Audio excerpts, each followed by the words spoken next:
Bonjour Alain. Bonjour Audrey. Merci beaucoup de m'accueillir ici. Est-ce que vous pouvez nous expliquer où nous sommes? Nous sommes à l'Orbry de Clazet, petite commune située au nord des Deux-Sèvres, donc à Bressuire. Donc c'est ici que l'aventure a commencé. C'est ici que j'ai créé en fait ce verger. Plus tard, au bout d'une dizaine d'années, j'ai eu l'idée de transformer ces fruits, notamment les fruits dits moches, qui sont soit trop petits, soit trop gros, pour faire des jus de fruits. Je suis très heureuse d'être là parce que je suis maman d'une petite fille de 3 ans et j'essaye toujours de mieux comprendre ce que je consomme. J'ai énormément de questions à vous poser. Est-ce que vous pouvez m'expliquer comment ça se passe exactement? Donc nous recevons des pommes donc, à l'entreprise de transformation. Nous les lavons, ensuite nous pressons les fruits. Le jus de pomme ensuite est filtré.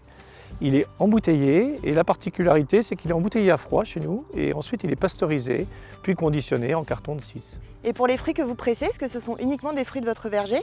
Pas seulement, en fait, nous achetons aussi pas mal de fruits à l'extérieur, mais tout près de la région. C'est-à-dire que depuis le début, depuis le 20 ans qu'on fait ce métier, on s'approvisionne au maximum en local. Donc on a un bassin de production qui est assez important dans la région. Donc 80% de nos approvisionnements viennent à moins de 100 km.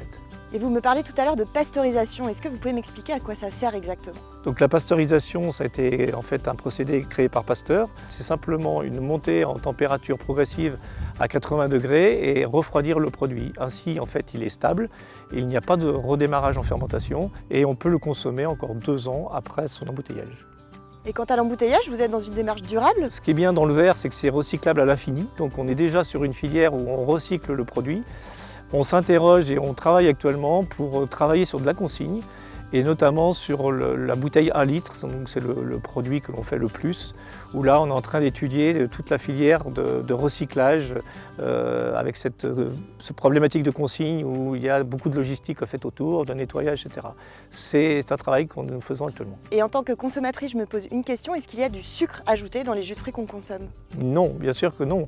En fait, nous faisons des purs jus de fruits. Donc, dans les purs jus de fruits, il n'y a aucun additif, il n'y a pas de sucre, il n'y a pas de conservateur.